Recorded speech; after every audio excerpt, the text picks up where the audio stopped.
자, 시작을 해보자. 이거 프로젝터가 왜 이러지, 상태가? 그냥 정상적인 게 하나도 없네. 아이고.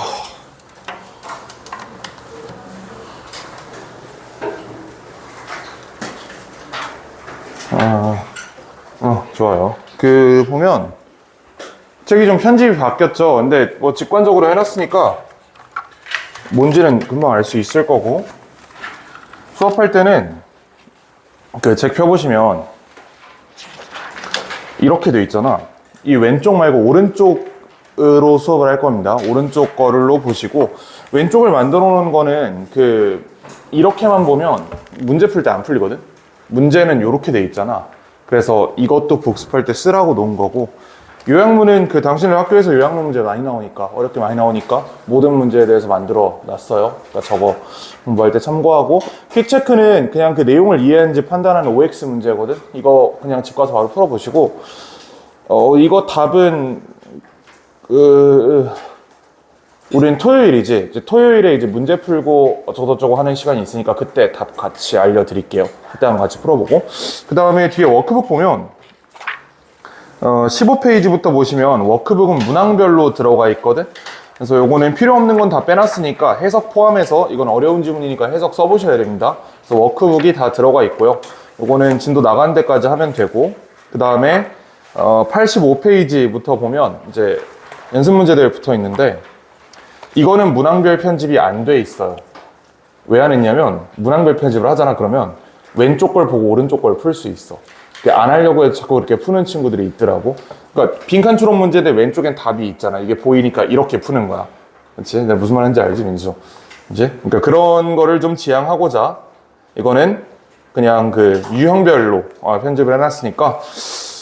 근데 어차피 우리가 이게 6개잖아. 3개 나눠서 할 거거든. 오늘 3개, 목요일 3개 할 거니까 3개씩 골라서 푸시면 되는데, 아마 현실적으로 목요일까지 변형 문제까지 풀기 쉽지 않을 거예요. 거의 워크북 하면 시간이 그래도 모자랄 수도 있거든.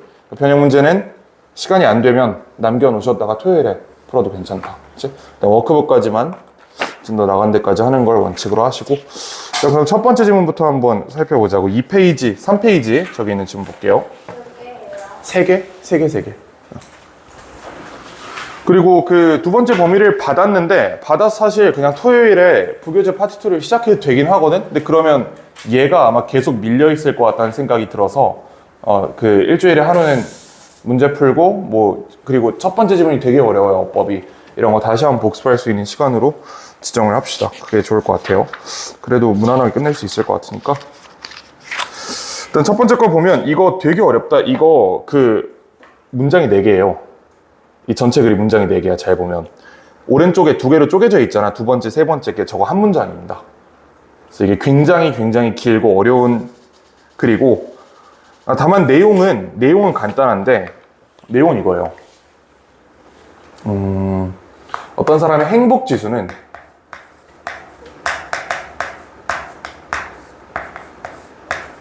이렇게 규정된다. 글에 따르면 분모 자리에 지가 원하는 게 들어가요.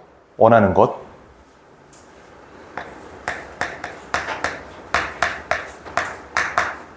그리고 분자 자리에 지가 가진 것 이렇게 들어가.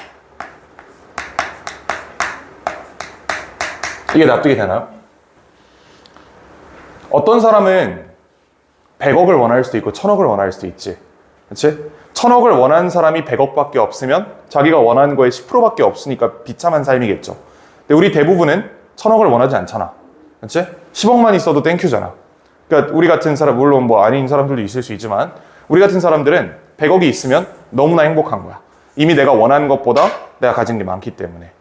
그래서 얘기하는 거는, 사람들이 원하는 건 모두 상대적으로 다르기 때문에 사람들의 행복 지수를 일률적으로 그 사람이 얼마나 많은 걸 가졌냐에 의해 판단할 수 없다라는 게 그려집니다. 이거 이해되시죠? 자, 보면 정확히는 이거야. 이 중에 원하는 것이 이게 뭐야? 이게 사람마다 달라. 얘가 상대적이야. 이게 상대적이기 때문에 얘만 보고 행복지수를 판단하는 거는 의미가 없는 분수겠죠. 그치? 자, 그러면 바로 글을 한번 시작을 해보자고. It is difficult if not impossible to define the limits. 여기까지가 일단 문장이에요. 이 뒤에는 일단 무시하시고 가주어진 주어죠. 어렵다, 불가능하지 않다면, 즉 굉장히 어렵다라는 말이죠. 이 정도는 해석되지. 불가능하지 않다면 어렵다는 대부분 불가능하거나 가능하다고 해도 굉장히 어렵다 이런 말이겠죠. 한계를 설정하는 것이 어렵대. 한계를 규정하는 것이 어렵다. 근데 어떤 한계냐? 얘를 선행사로 잡아서 관계대명사절 위치가 나오는데요. Which reason should impose on the desire for wealth까지가 이렇게 관계사절로 묶입니다. 아, 이거 뭐 이렇게 되냐? 여기까지가 이렇게 묶이는 거야. 오른쪽 거 쓰시면 이 화면에 나오는 거랑 교재랑 똑같이 편집이 돼 있으니까 그냥 괄호치거나 하는 건 편할 겁니다. 이 reach 목적격이지? 목적격이죠? 목적격이고 안에 보면 이렇게 있고 이 자리에 지금 목적어 자리가 비어 있으니까 위치는 impose의 목적어다 이렇게 볼 수 있죠. 자, 어떤 한계를 규정하는 게 어렵냐면 이성이 논리가 부에 대해서 부여해야 할 한계를 규정하는 것이 어렵다. 이게 무슨 말일까? 이성이 부에 대한 욕망에 두어야 할 한계를 규정하는 것은 어렵다. 이거 약간 무슨 말인지 이해 안 되지? 약간 어렵다 문장이. 뒤에부터 볼까요? For there's no absolute or definite amount of wealth which will satisfy a man. 왜냐하면 이거 because거든. because로 쓰인 겁니다. because. 왜냐하면 there's no absolute or definite amount. 얘가 주어네. there는 절대 주어가 아니기 때문에 이렇게 유도부사 도치되어 있는 구조죠. 절대적이거나 정해진 부의 양이 없기 때문이다.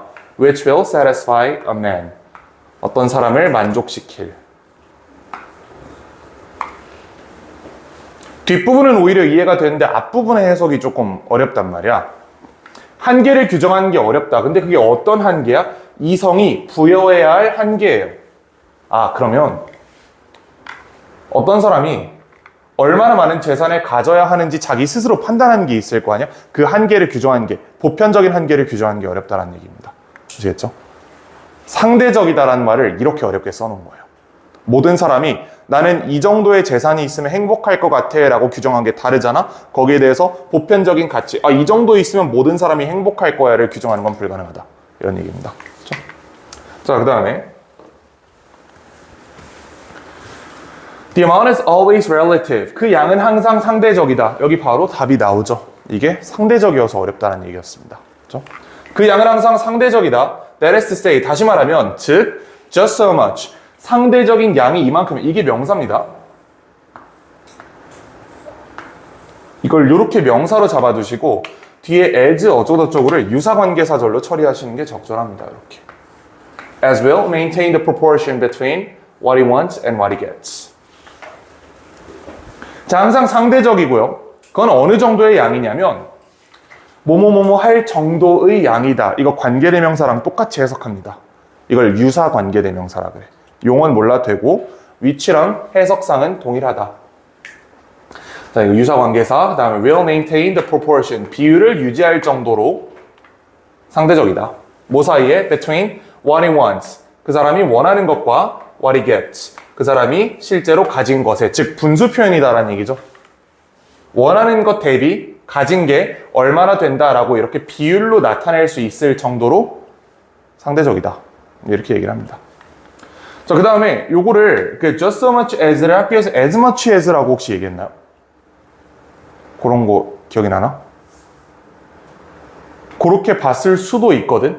근데 그거는 조금 더 검토를 해봐야 되긴 하는데 as much as는 as much as 빼고 뒤에 완전한 문장이 와야 돼요. 근데 얘까지 as로 포함시키면 뒤에 불완전한 문장이기 때문에 아마 안 될 거야. 한번 확인을 학교에서 할 때 해보세요, 이거는. 만약에 그렇게 보셨다고 하면 거기에 맞는 논리로 또 설명을 드릴 테니까 일단은 얘가 명사다. 이렇게 보는 게 정상적인, 내 생각엔 정상적인 패턴이긴 합니다.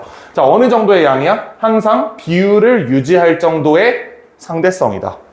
상대적이라는 거잖아. 그치? 왜 상대적이야? 얘가 항상 사람에 따라 달라지기 때문에 이 비율은 모든 사람에 달라요. 똑같은 돈을 가졌다고 해도 그 사람이 원하는 건 지금 70억 인구가 있잖아. 한 명 한 명이 다 다를 거라고. 따라서 비율로 나오는 거는 모두 다를 수밖에 없다. 자, 왜냐면 to measure a man's happiness only by what he gets and not also by what he expects to get is as pointless as. 자, 이 문장이 되게 어려운데 일단 이 문장의 동사가 여기 있습니다. is예요. 그리고 for은 because라는 뜻이고 근데 이게 약간 의미상 좀 이상하긴 해. 저기 because가 아니고 사실 does가 돼야 될 것 같다는 생각이 조금 들긴 하는데 일단은 뭐 본문에 나와 있는 대로 넘어가 보자고. 자, 왜냐면 to measure, 측정하는 것은 뭘 측정하죠? 사람의 행복도를 측정하는 것은 뭐만 가지고? only by what he gets. 지가 가진 것만을 가지고 이것만을 가지고 행복도를 측정하는 것은 그리고 뭐가 아니고 not also by what he expects to get. 지가 원하는 것을 고려하지 않고 가진 것만 가지고 어떤 사람의 행복도를 측정하는 것은 pointless, 의미가 없다. 이게 일단 문장의 뼈대입니다. 그렇죠? 왜 그런지는 보이지? 이거 봐봐. 가진 것만 가지고 행복도를 측정하면 얘를 무시하는 거잖아. 근데 사실은 이 비율을 만들어주는 거는 분모죠.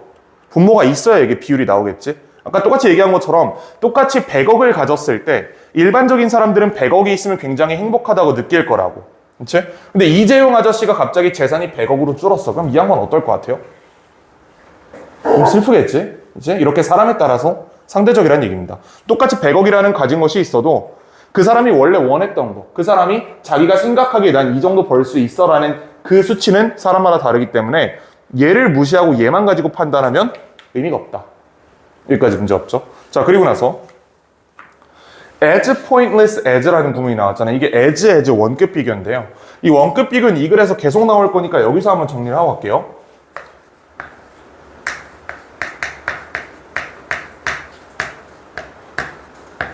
얘는 이런 특징이 있어.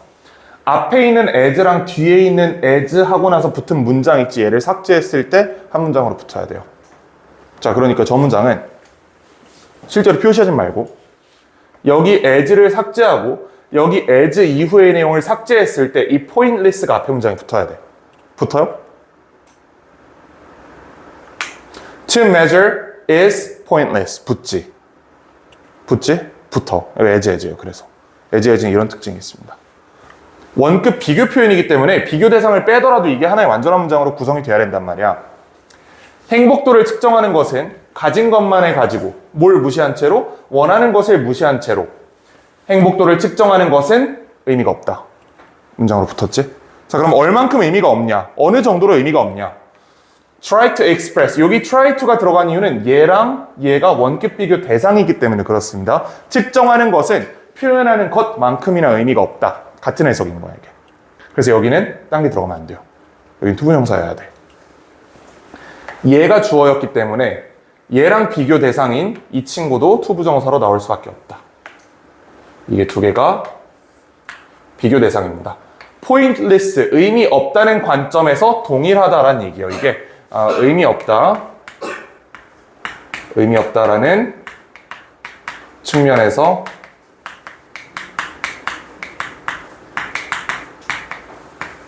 이런 해석입니다. 자, 그러면 가진 것만을 보고 어떤 사람의 행복도를 측정하는 것은 표현하는 것만큼이나 의미가 없어. 뭘 표현해? 분수를. fraction, 분수를. 근데 어떤 분수를? which shall have a numerator. 분자는 있지만 분모가 없는 분수를 표현하는 것만큼이나 의미가 없다. 여기에서 이게 나온 겁니다. 이렇게 표현해야 된다는 얘기야. 이렇게 표현하면 이건 아무 의미가 없다라고 얘기하는 거예요. 그렇죠? 4분의 1에서 바 밑에 있는 4가 사라지면 그건 완전히 다른 숫자가 되잖아. 이거랑 똑같다는 얘기입니다. 그렇게 분수를 이거 없이 분자만 나타내는 것만큼이나 그만큼이나 극단적으로 아무런 의미가 없는 짓이다. 이렇게 보여주고 있어요. 이 문장에서 잘 기억해. 일단 취지는 아마 어렵지 않았을 텐데 취지는 이해가 됐지? 이거야, 이거. 분수다라는 얘기입니다. 한마디로. 근데 어법적으로는 투부정사랑 투부정사가 원급 비교로 비교되고 있다는 거. 그 다음에 pointless가 지금 형용사로서 is를 넘어서 to measure를 수식하고 있다는 거. 이런 거 잘 기억해 두셔야겠죠.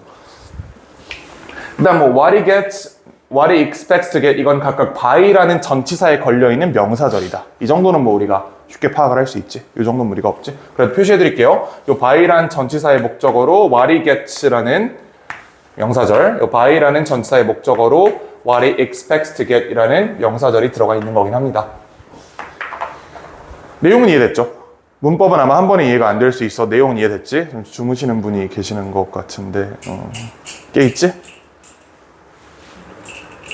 좋아요. 자, 그 다음에 다음 문장 보시면 자, 이거는 이런 걸 생각해 보세요. 그 아무리 돈이 많아도 절대 이런 영역엔 돈 안 쓰겠다 하는 거 있어요, 혹시? 마약. 그래. 뭐 마약. 야, 마약은 좀 극단적이긴 한데. 자, 마약이라고 쳐보자. 아무리 우리가 돈이 많아도 마약엔 별로 관심이 없지. 그렇지? 그러면 내가 마약이라는 경험을 못했다는 게 나를 힘들게 만들어요? 나한테 상실감을 줘? 아니지.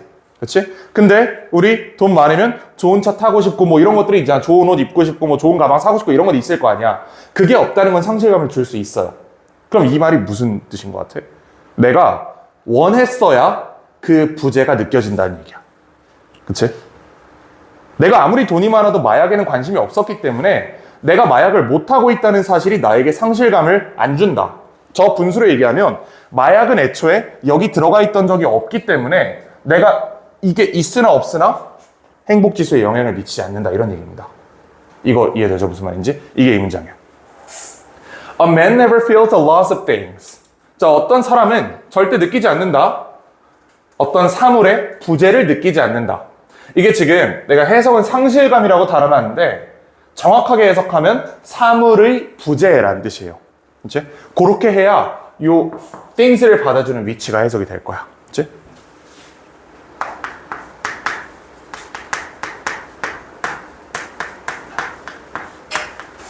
마약이라는 사물이 내 삶에 없다는 그 부재 상태를 느끼지 않아. 근데 어떤 사물들? Which it never occurred to him to ask for. 이렇게 관계대명사절로 지금 묶였죠.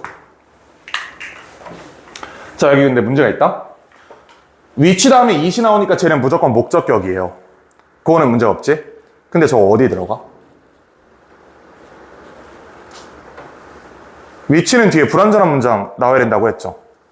이 문장 불완전한 것 같긴 한데 여기 들어가는지 여기 들어가는지를 약간 우리가 고민을 해봐야 된단 말이야. 여기 들어가죠? 이게 자동사야 이거. occur은 목적어가 없습니다. 이거는 전형적인 영어에서 몇 안 되는 완벽한 형태의 완전 자동사예요. 절대로 뒤에 뭐가 올 수 없어. 그치? 자, 완전 자동사이기 때문에 주어, 동사에서 문장은 완전한 겁니다. 자, 다만 to ask for, 이 전치사의 목적어, for의 목적어가 지금 비어있기 때문에 얘가 목적격 관계대명사가 된 겁니다. 자, 그가 never occurs him to ask for. 그가 한 번도 요청하지 않은 것에 대해서는 부재를 느끼지 않는다. 이해할 수 있죠? 이제 우리가 수업 시간에 쓴 언어로 보면 마약이야, 마약. 이제 마약이야, 이건. 나중에 이렇게 마약이라고 써놓으시면 아, 맞아, 이게 그 얘기였지라고 기억이 날 겁니다. 마약은 원한 적이 없으니까 그게 있으나 없으나 내 삶의 만족도에 영향을 주지 않아. 그렇죠? 그가 단 한 번도 요청하지 않은 사물의 부재를 절대로 느끼지 않는다. He is just as happy without them. 자, 그는 그거 없이도 충분히 행복하다. 자, 이렇게 얘기하는데 얘도 지금 as 원급 비교거든? 두 번째 as가 없네.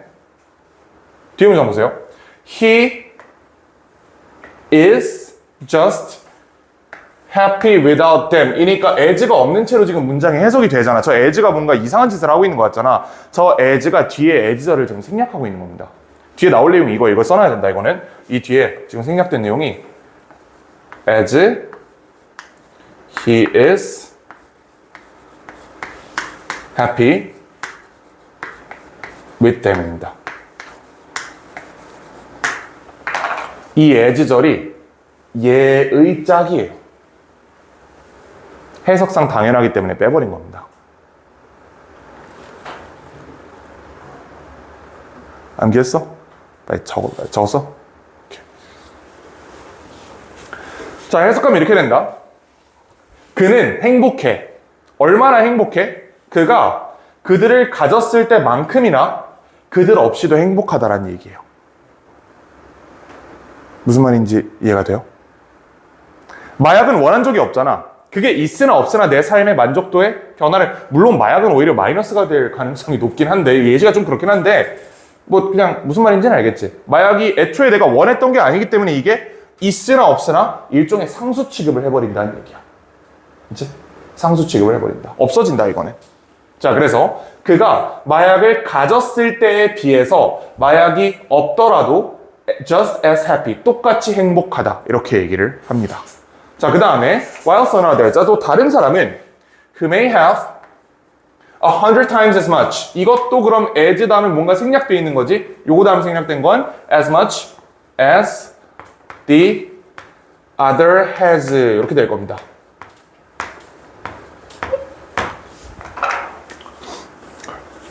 얘는 이렇게 생각을 해보자. 이 사람이 A야.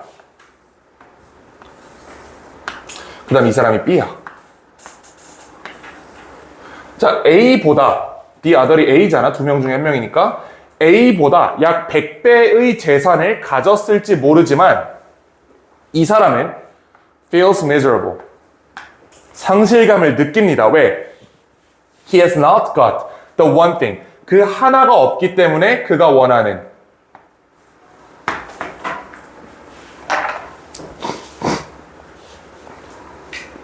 요거 해석되죠? A라는 사람은 원하는 게 많지 않아. 그치? 그러니까 이 사람은 추가적인 뭔가가 있으나 없으나 똑같이 행복하다는 얘기야. 이미 행복지수가 1에 수렴을 했어. 그치? 반면에 B는 원하는 게 너무 많아, 이 사람은. 원하는 게 굉장히 많고 아주 많은 걸 가졌지만 그 딱 하나 지가 간절하게 원하는 게 지금 없어. 그럼 이 사람은 불행하다, 이런 얘기입니다. 이거 이해가 되죠? 무슨 말인지? 실제로 객관적으로 재산을 보면 B가 A보다 100배나 많은 돈을 가지고 있지. 근데 그건 중요하지 않다는 거야. 그게 중요한 게 아니고 B는 그 100배보다도 더 많은 걸 원하는 사람이고 A는 100분의 1만 가지고도 만족하고 사는 사람이다. 행복지수는 A가 높다. 그렇죠? 내용은 이해되죠?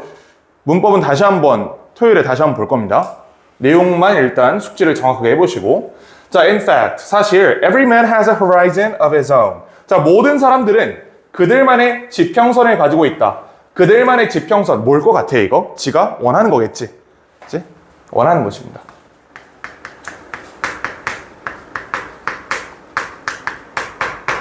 그리고 he will expect as much as he thinks it is possible for him to get. 자, 그리고 그는 기대할 것이다. as much as, 자, 얼마나 많이, 그가 생각하는 것만큼 많이, 지가 생각하기에 지가 얻을 수 있는 것. 요거 여기 명사절이죠. 대접속사 들어간 다음에 여기까지 이렇게 명사절로 처리해 주시면 되겠죠. 얘가 상대적이라는 얘기를 다시 한번 해주는 거예요.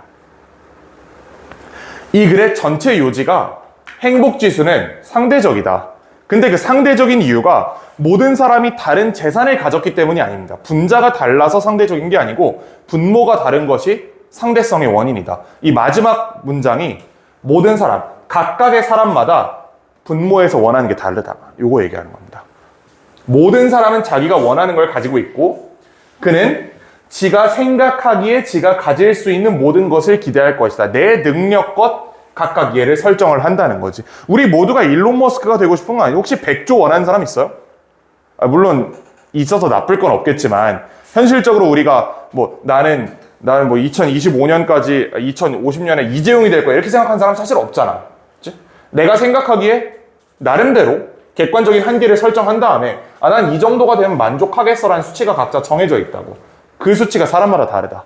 따라서 여기 생긴 것처럼 단순히 어떤 사람이 가지고 있는 것만 가지고 그 사람의 행복지수를 측정하는 것은 적절하지 않다.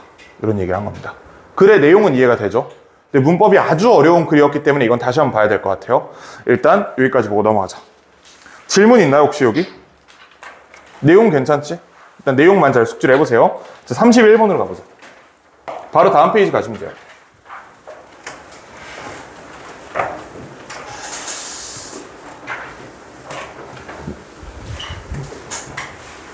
자, 얘는 일단 제목이 조금 추상적인 것 같아. Power of Self in Memory and Communication. 기억과 소통에서 자기의 힘. 뭐 와닿는 게 없죠, 아직은. 자, 보시면 We might forget an anecdote about a stranger. 요게 스토리거든? 스토리랑 같은 말이에요. 이야기, 일화 이런 뜻이야. 자, 우리는 이야기를 잊어버릴 수 있어, 모르는 사람에 대한. 왜? Because it makes feel connection. 이거 부정어지. feel little 앞에 없으면 부정어죠. 연결고리 없다는 얘기예요. 이것은 연결고리를 만들지 않기 때문이다. 우리의 존재하는 연상들과, 즉 우리의 존재하는 삶과 연결고리가 없기 때문에 쉽게 잊어버린다.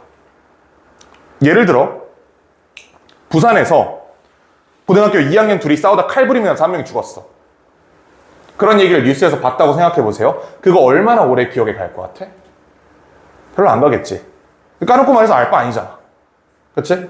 근데 그 이야기가 성지고에서 발생했고 친구가 죽었어. 그 평생 기억에 남겠죠. 이 얘기를 하는 겁니다.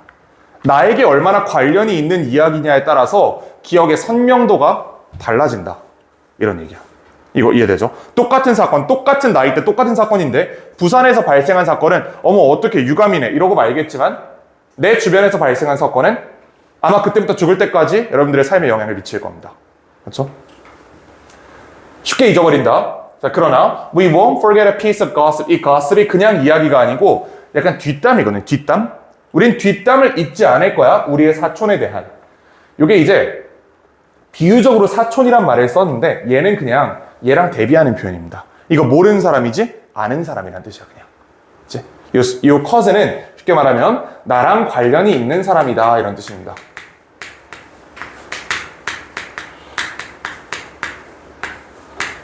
진짜 사촌을 얘기하는 건 아닐 거 아니야 이게. 그치? 모르는 사람에게 벌어진 이야기는 쉽게 잊어버려. 하지만 아는 사람에 대해 벌어진 이야기 또는 그 사람에 대한 어떤 부정적인 뒷담 같은 거는 쉽게 잊지 않는다. 그럼 이거 이해되죠? 자기가 아니고 뭐야? 자기 관련성이지. 나와 얼만큼 관련이 있냐에 따라서 기억의 선명도의 차이가 있다. 자, 이게 실질적으로는 정확히는 자기 관련성이란 뜻입니다. 여기다가 제목을 좀 수정해 보세요. 원래 자기 관련성을 써주려고 그랬는데 자기 관련성이 저렇게 깔끔하게 영어 단어로 떨어지는 게 없어. 뭐 self-relevance 이렇게 쓰면 되게 어렵단 말이야, 표현이. 그래서 그냥 수업 시간에 얘기하려고 남겨놨습니다. 자, 자기 관련성의 힘이에요. 나와 관련이 있어야 오래 기억에 남는다. 자, 그 다음에 There's one complex network that is larger and quicker to access than all others. 자, 뭐가 있다? 하나의 복잡한 네트워크가 있다. 얘가 주어져. 자, 어떤 네트워크냐? That is larger. 더 크고 더 빠른 네트워크가 있다. 뭐에 비해서? 다른 네트워크들에 비해서. 그게 바로 자기 자신이다. 네트워크라는 추상적인 표현을 써서 조금 이해하기 어려운데 첫 번째 문장이랑 같은 말이라고 생각하시면 돼요. 나랑 관련이 있어야 더 크고 빠르게 기억한다. 이런 얘기야. 이거 이해되지? 여기까지 문제 없지? 그러니까 무슨 말인지 알겠지? 이거? 나랑 관련이 있어야 기억을 잘한다. We've been thinking of ourselves in our whole life. 저 요거 have been thinking 이라는 표현은 현재 완료 진행형이거든. 근데 그 별로 안 중요해요. 어차피 시제 문제는 잘 안 나오기 때문에. 얘는 과거로부터 지금까지 생각해 왔다는 얘기예요. 과거의 특정한 시점부터 지금까지 생각해 왔다. 뭐에 대해서? 우리 자신에 대해서 우리 전체 인생 동안. 됐지? 그치? 항상 나 자신에 대해 생각해 왔다. 그것 때문에 자기 관련성이 있어야 기억을 잘한다. 이런 얘기. 자, 사실 there were entire years during junior high. 자, 어떤 시점이 있었냐면 몇 년이 있었어요. 중학교 동안. 그 다음에 when 관계부사절입니다. 이거 years 수식하고 있어. 관계부사. 관계부사기 때문에 이 친구는 뒤에 완전한 문장이 와야겠죠. 자, 실제로 뭔지 보면 we weren't capable of. 자, 우리는 뭐 할 능력이 없었어. 생각할 능력이 없었어. 다른 것들에 대해서. 중학생 때는 세상의 중심이 난 줄 알지? 그렇지? 뭐 지금도 마찬가지일 수 있겠지만 조금 더 커서 보면 세상의 중심은 내가 아니에요. 세상 별로 나한테 관심이 없어. 자, 이런 얘기야. 따라하고 있지?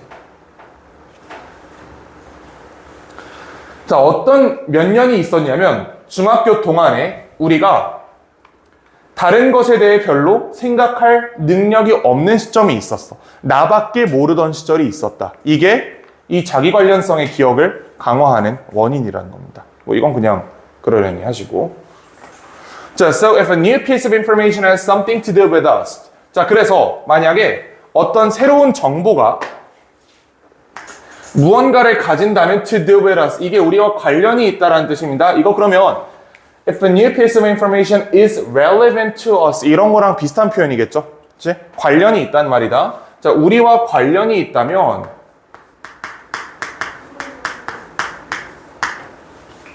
it will be more easily, 더 쉽게, 그 다음에 thoroughly, 더 철저하게 처리될 것이다. 아까 얘기한 대로 칼부림 사건을 생각해 보시면 부산에서 어떤 학교에서 일어난 칼부림 사건은 나랑 별로 관련성이 없어. 그러므로 그냥 그러려니 해요. 유감이네. 하지만 내 주변에서 그런 일이 일어나면 평생 기억이 난다 그랬잖아. 나랑 관련이 있으면 그것은 더 쉽고 철저하게 처리될 것이다. 따라서 기억이 선명하게 보존될 것이다. It hits even closer to home than our actual home. 여기 hit close to home이라는 표현이 일종의 구어체 표현인데요. 와닿는다라는 뜻입니다. hit close to home. 요거 지금 밑줄 친 부분 있지? 이게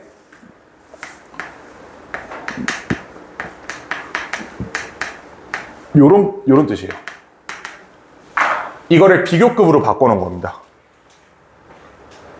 hit close to home을 비교급으로. 일어나 보시고. 이렇게 줘라.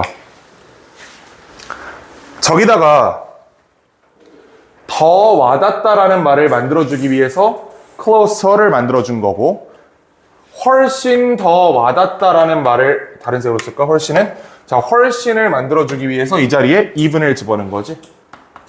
여러분들이 이거 굳이 이렇게 색깔로 구분 안 하셔도 돼요. 나 그냥 이해하라고 하는 거야. 이렇게 된다는 거죠. even이 비교급을 수식하는 부사라고 얘기했잖아. 이미 closer 자체가 비교급이기 때문에 걔를 수식하는 건 even이 저 자리에 못 들어가는 게 very다. 이런 거 알고 있죠.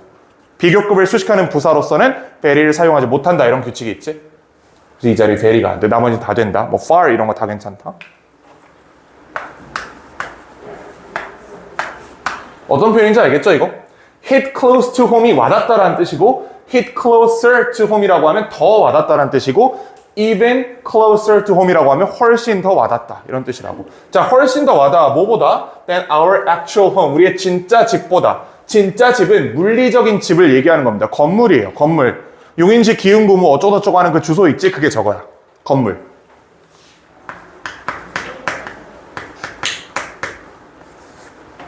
건물보다 훨씬 더 와닿는다. We can take a vacation away from our home. 자, 우리는 휴가를 갈 수 있어. 집에서 떠나서. 그럼 이 집도 건물이겠죠.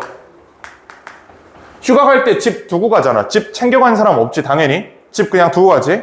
그거 할 수 있는데 우리는 어디로부터 휴가를 갈 수는 없어. 우리 자신으로부터, 즉 자아로부터 휴가를 가는 것은 불가능하다. 집은 물리적으로 분리될 수 있지만 이사 가면 그만 아니겠어요? 그렇지? 집, 건물은 이사 가면 그만이야. 하지만 자아를 분리시킬 수 있어? 이건 안 된다는 얘기입니다. 그만큼 자기 관련성이 중요하다는 얘기야, 사람에게. The most effective communicators find ways to make the abstract personal. 가장 효과적인 의사소통자는 방법을 찾는다. 자, 뭐 할 방법이냐? 요게 이제 ways 수식하는 형용사거든. 어떤 방법? 하고 make가 오형식이에요. 오형식 동사야, 이게.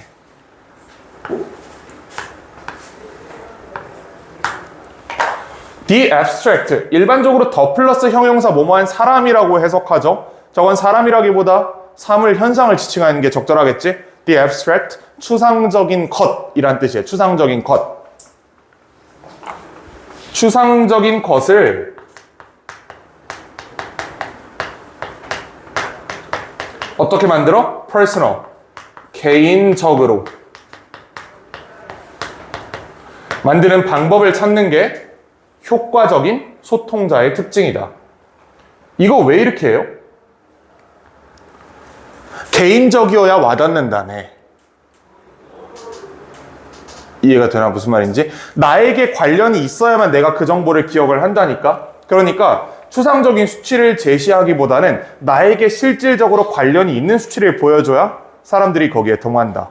그러므로 이게 효율적인 의사소통가의 특징이다. 이렇게 얘기하는 겁니다. 이거 이해돼요? 무슨 말인지?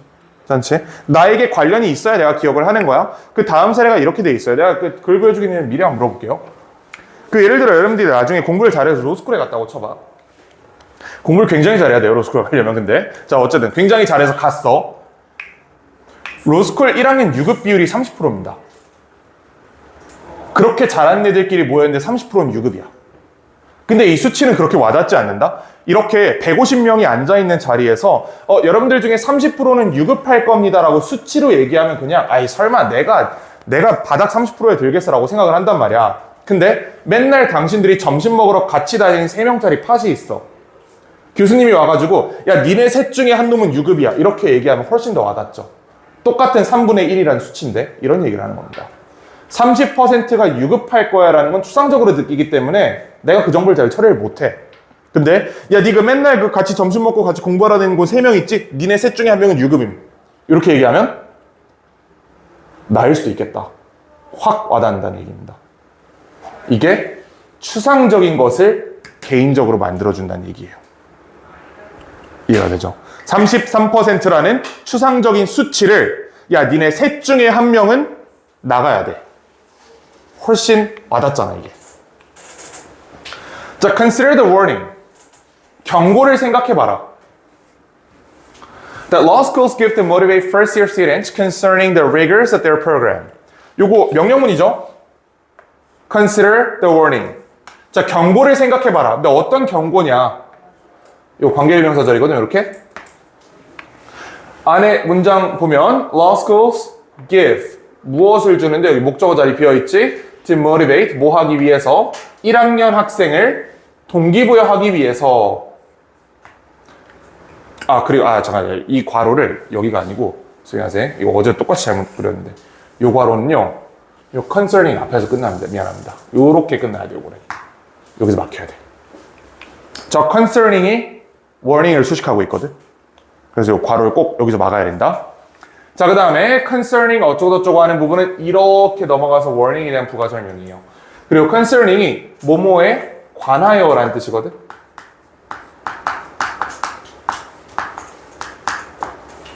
그 다음 학교에서 여기에 동의어로 about을 적어줬어요. about. 그거 수업 시간에 들었나? 이게 about으로 바뀔 수 있다는 말씀을 하셨고 맞아요. 바꿀 수 있어. 여기 동의어 몇 개 더 알려드리면 자 concerning 있죠. 그 다음에 regarding 있습니다. regarding. 이것도 뭐뭐에 관하여 뭐뭐에 대해서라는 뜻이죠. 그 다음에 학교에서 얘기해준 about. 이게 다 같은 말입니다.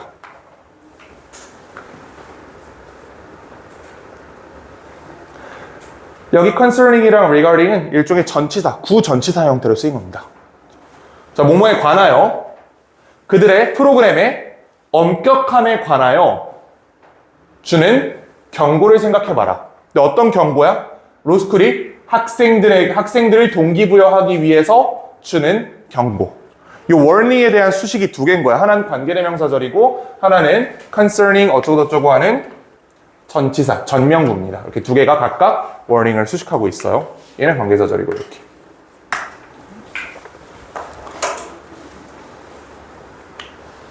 요거 이해되죠?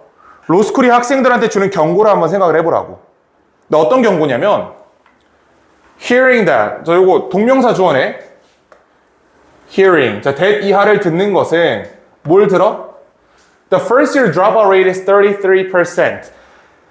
1학년 유급률은 33%입니다. 라는 말을 듣는 것은 is an abstract statistic. 이거는 추상적인 통계이다. 즉 와닿지 않는다라는 얘기예요.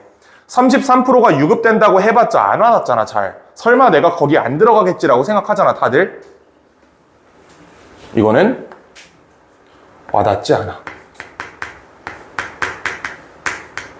마치 뭐처럼 부산에서 특정한 고등학교에서 뭐 실제 사건은 아닙니다. 어떤 고등학교에서 칼부림 사건이 나서 고등학교 2학년이 죽었어. 와닿지 않잖아. 알바가 아니잖아. 얘랑 똑같은 거라고. 자, 반면에 Look to your left. 야, 네 왼쪽 한번 봐봐. 오른쪽 한번 봐봐. One of the three of you. 야, 니네 세 놈 중에 한 놈은 내년에 이 자리에 없을 거야. 훨씬 개인적이고 훨씬 와닿죠. 진짜로 내가 유급될 수도 있겠다는 생각을 하게 된단 말이야. 이렇게 하면. 자, 이거는 와닿는다.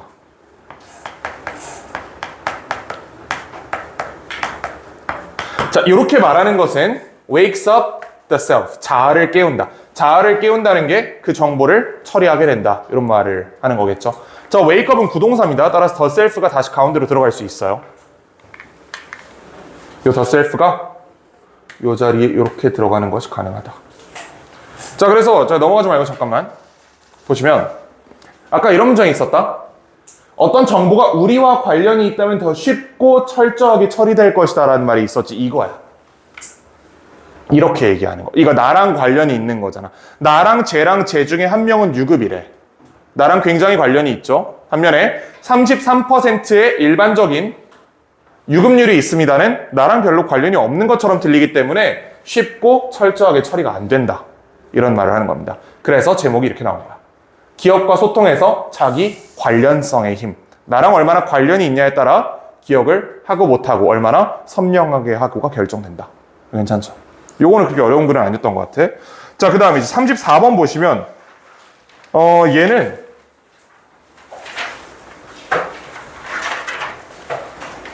얘는 글이 약간 좀 바뀌어요, 중간에. 일단 제목은 감각에 의존하는 뇌까지만 써놨는데 사실 끝까지 읽으면 뭔가 하나가 더 필요해. 그걸 한번 직접 찾아보자고. 일단 혹시 신경외과 수술 받아본 사람 있어요? 당연히 그치 우리 나이 때는 뇌 수술할 때 환자 깨워놓고 하는 거 알아요? 그런 얘기 들어봤지? 뇌 수술할 때 환자를 깨운다? 당연히 뚜껑 딸 때는 마취를 해야 돼. 여긴 아프잖아. 뚜껑 딴 다음에는 뇌가 이렇게 노출돼 있잖아? 환자 깨운대. 깨워가지고 의사랑 얘기하면서 수술을 하는 겁니다. 왜 그렇게 할 것 같아요? 그럼 신장 수술은 왜 안 깨워놓고 하냐 그럼?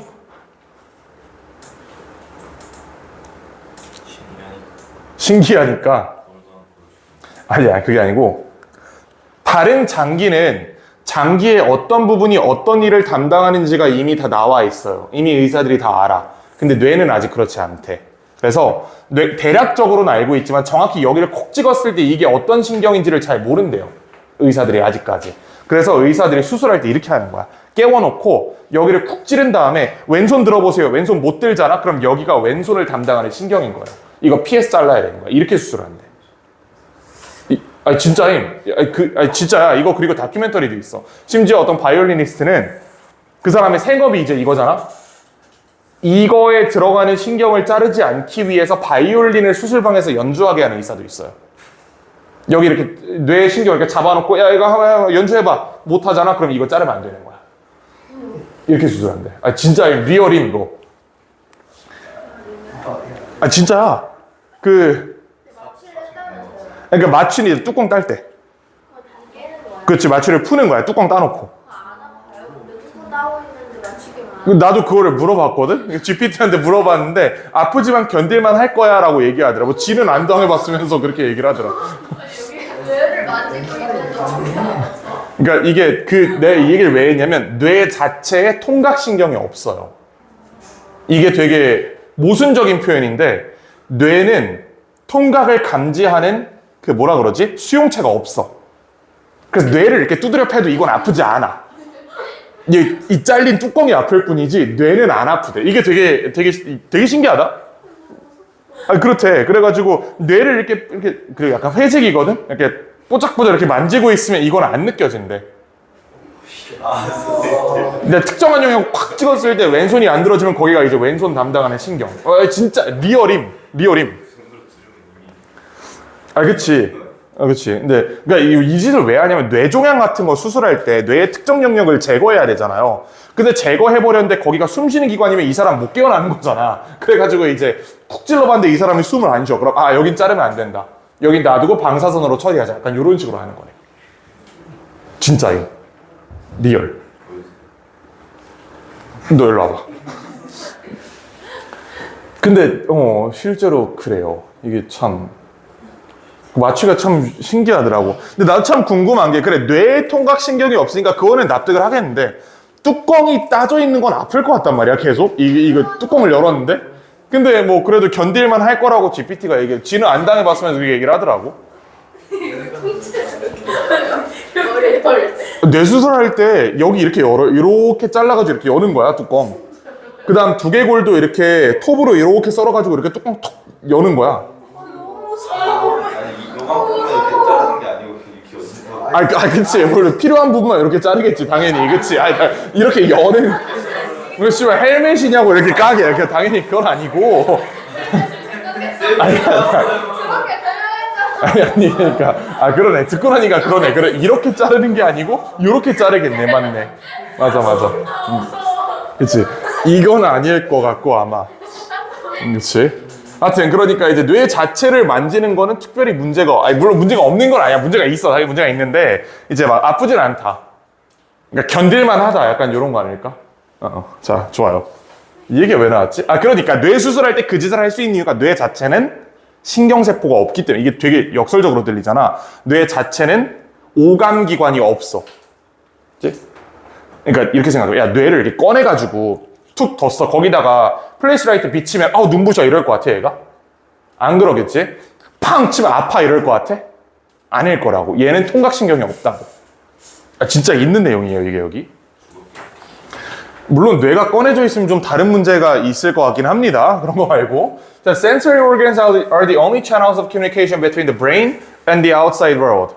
sensory organs가 감각기관이라는 뜻이죠. 저게 그 오감기관이에요. 오감 나열할 수 있는 사람 있나? 뭐죠? 시각, 후각, 청각, 미각, 촉. 그렇지. 자, 오감기관은 아니야. 유일한 소통 창구이다. 누구 사이에? 뇌와 외부 세계 사이에. 오감기관이 없으면 뇌는 감각을 받아들일 수 없어요. 아까 얘기한 것처럼 뇌를 밖으로 꺼내놓고 거기다 플래시라이트를 비춘다고 해서 얘가 눈부시다고 얘기 안 해.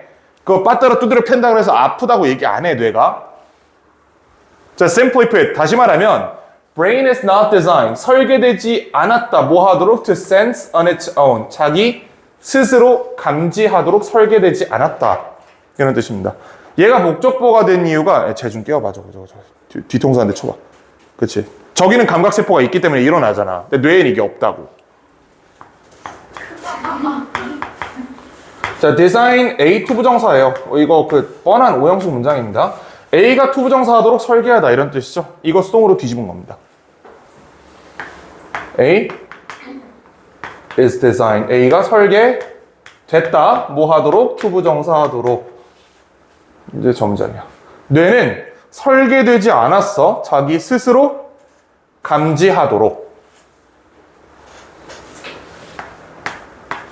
뇌는 감각 수용을 못한다.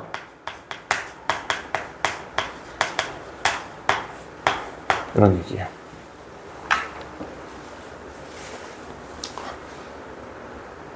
좋아. 자, 그 다음에 for instance, 예를 들어 unexposed brain, 노출된 뇌. 이게 뚜껑 밖으로 나와 있는 뇌라는 뜻이거든. 뇌를 밖으로 꺼낸 다음에 얘는 with neither sense light shining on it. 여기서부터 여기까지가 동사거든. 요렇게가 동사가 동사. with neither sense light shining. 저 sense가 지각 동사예요. 자, nor feel something. 얘도 지각 동사지. 자, 무언가가 만지는 것을 느끼지 못할 것이다 하고 요거 neither A nor B이면서 지각동사 구문이니까 서술형으로 나올 수 있는 문제겠죠. 요거 잘 체크해 두시고 해석은 어렵지는 않습니다. 자, 노출된 뇌는 즉 감각기관으로부터 분리된 뇌는 빛이 비추는 것도 감지하지 못할 거고요. 무언가가 자신을 만지는 것도 감지하지 못할 거다. 얘기한 것처럼 뇌를 꺼내놓고 플래시라이트로 비춰도 눈부심을 모르고요. 두드려 패도 아픈 걸 모른다고, 뇌가. 자, 실제로 patients are often kept awake during brain surgery. 요거 keep A, B라는 표현을 수동태로 바꿔놓은 거거든. keep A, B 무슨 뜻이죠? A를 B한 상태로 유지하다. 이거 기억나지? 교과 3과에서 봤던 내용입니다. 이거 수동으로 뒤집으면 A is kept B가 되겠지? A가 B한 상태로 유지되다. 이런 뜻이잖아. 이거 저기다 넣으면 돼. 환자들이 are kept. 어떤 상태로 유지돼요? 깨어있는 상태로 유지된다. 뭐 동안에? during brain surgery. 신경외과 수술 동안에.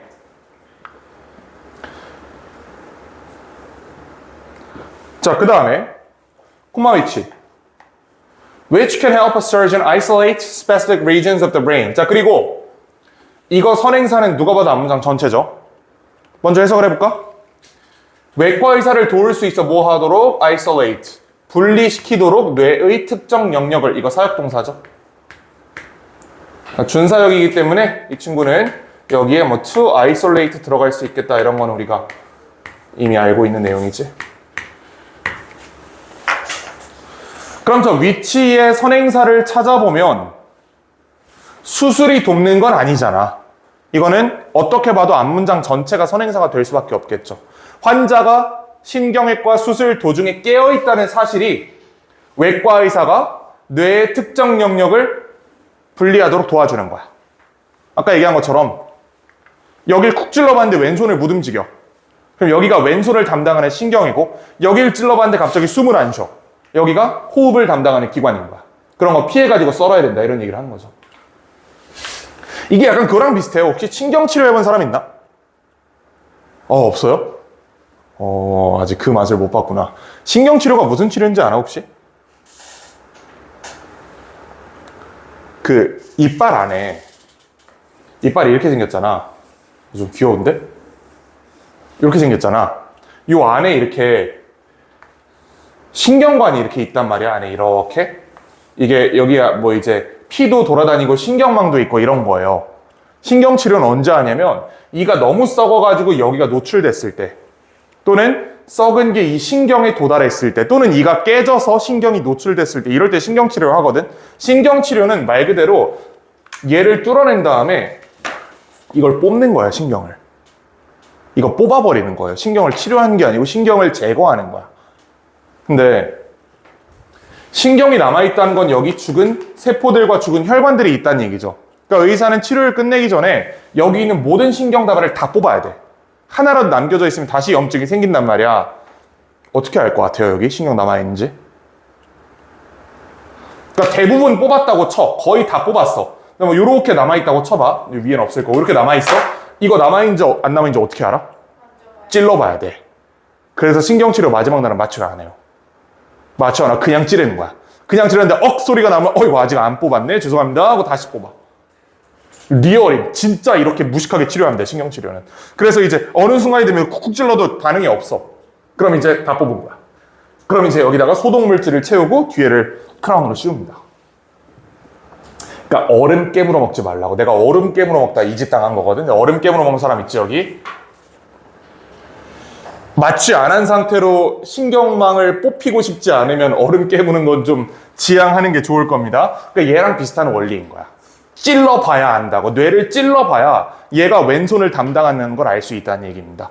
자, 그러니까 이거는 외과 의사가 수술을 하는데 상당한 도움이 된다. 자, 그 다음에 그 고대 그리스 철학자 아리스토텔레스가 recognized this characteristic of the brain. 뇌의 이러한 이런 특징이 뭐야? 감각을 직접 수용할 수 없다는 특징이죠. 그렇죠? 감각 수용이 안 된다는 특징.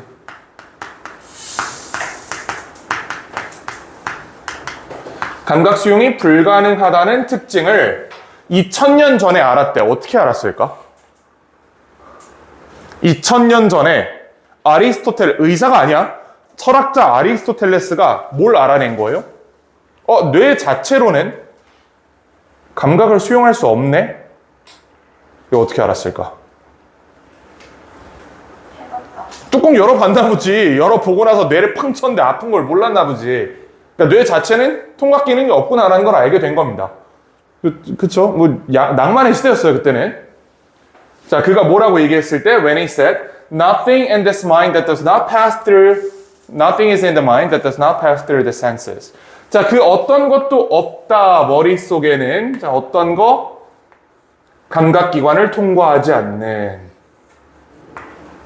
자, 그리고 요거는 이렇게 is를 넘어가서 nothing을 수식하고 있는 구조입니다. 감각을 통과하지 않는 것은 아무것도 없다잖아. 이중부정이지. 이중부정 풀면 긍정이 되죠. 감각을 통과해야 뭔가가 있다란 말이지. 그치? 이거잖아. 없다라며 없다. 감각 통과를 안 하면 이거잖아. 이중부정을 풀면 얘를 O로 바꾸고 이 없다를 있다로 바꾸면 이중부정이 풀어진 거 아니겠어요? 통과하면 있다. 통과하지 않는 것은 아무것도 없다. 정확히는 무조건 통과해야 한다라고 얘기하는 거지. 같은 말이에요. 뇌 자체는 감각 수용이 안 돼. 다만 우리 몸에 있는 수많은 다른 기관들로부터 자극을 받아서 처리하는 역할만을 뇌가 하더라. 이거를 내가 뚜껑을 따보니까 그렇더라 라고 얘기한 거야, 아리스토텔레스가. The concept can be seen clearly. 자, 이런 개념은 명확하게 보여질 수 있다. 언제? When volunteers are blindfolded. 자원봉사자들이 눈이 가려지는 거야. 그 다음에 placed in a warm water. 따뜻한 물 속에 들어가 있는 겁니다. 어떤 물? 감각 차단 수조. 이게 실제로 존재하는 건 아니고요.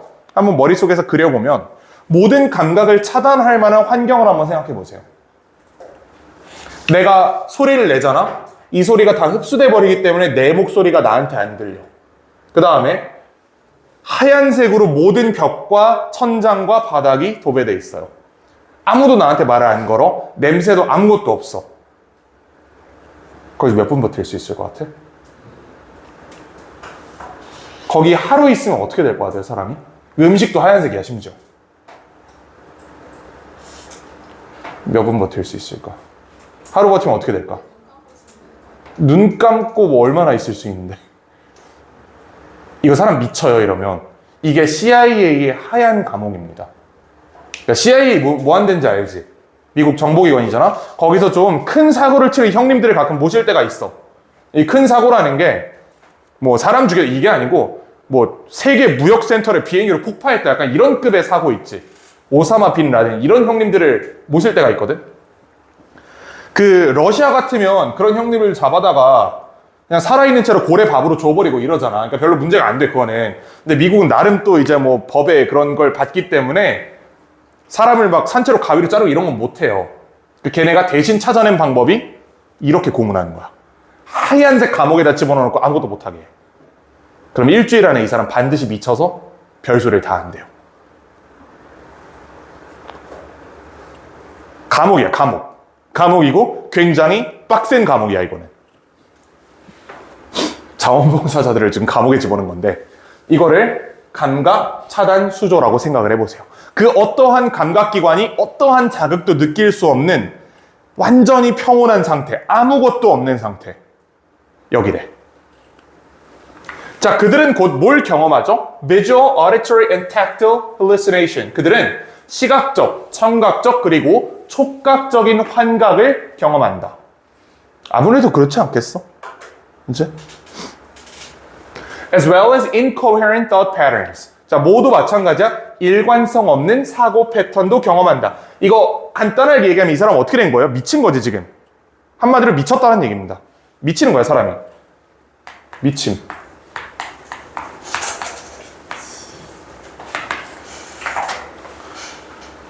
근데 우리는 이렇게 생각할 수 있잖아. 아니, 뇌가 자기만의 자극을 만들어내는 거 아니야? 라고 생각할 수 있잖아. 그게 안 된다는 증명이 된 거야, 이걸로. 얘를 CIA가 하얀 감옥을 만들어서 우리 저기 폭탄 테러 하신 형님들을 모셔다 놓으니까 이 형님들이 하나같이 다 미치더라.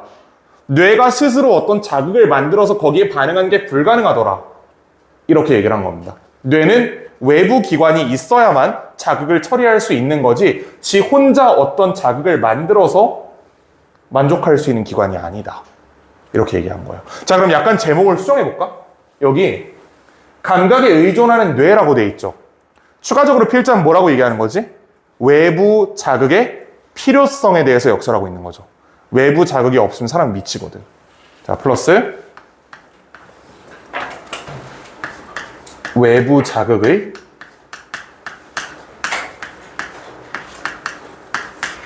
필요성. 여기까지 필자가 한 번에 이야기를 하고 있습니다. 뭐 같은 말이라고 볼 수도 있겠지만 저렇게 써놔야 아마 기억이 날 겁니다. 이 글은 중간에 약간 내용이 바뀌었잖아, 지금. 앞부분에는 뇌는 그 자체만으로 통각 기능이 없다. 따라서 두드려 패도 모른다라고 얘기를 하다가 거기에 나아가서 그 뇌가 의존하는 외부 자극이 사라지는 순간 사람은 미친다. 이렇게 얘기를 한 거죠. 자, 마지막 문장 보시면. 자, from these experiments. 자, 이런 실험과 다른 실험들로부터 it is apparent that. 자, 대절 이하가 명확하다. 가주어 진주어입니다.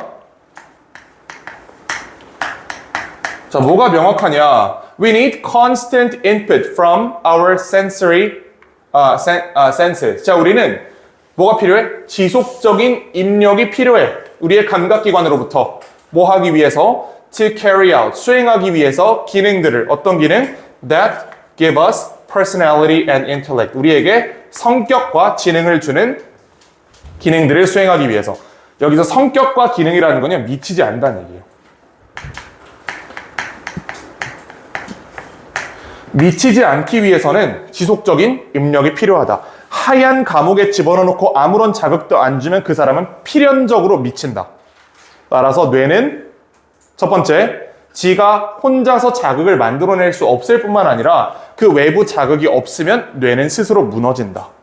이렇게 얘기했던 글입니다. 이해가 되나 무슨 말인지? 이거 어렵지 않지 그렇게? 이거 괜찮았지? 중간에 글의 소재가 약간 바뀌는 것처럼 보이는 지점 때문에 조금 헷갈렸을 수 있는데 아까 여기 말한 대로 감각에 의존한 뇌, 그 다음에 외부 자극의 필요성, 이렇게 정리하시면 아마 이해가 될 겁니다. 오늘 했던 것 중에 제일 어려운 건 첫 번째 지문이었죠. 어법적으로 굉장히 어려운 지문이었고, 얘기한 것처럼 과제로는 일단 목요일까지는 워크북만 끝내보세요. 워크북까지만 해도 아마 시간이 모자랄 수도 있을 것 같아요. 양이 많으니까. 그리고 필요 없는 건 다 빼놨으니까 해석 포함해서 있는 건 다 하시고, 그 다음에 토요일에는 목요일에 나머지 3개 한 다음에 토요일에는 6개 지문. 근데 첫 번째 것처럼 이렇게 좀 어려웠던 거 있잖아? 이런 거 다시 한번 어법적으로 천천히 한번 보고 그 다음에 문제 풀 시간 드릴게요. 그래서 주말까지 이 책을 꺼내는 걸 목표로 하고 다음 주에는 부교재 파트 2. 자, 그러면 영상을 좀 끄고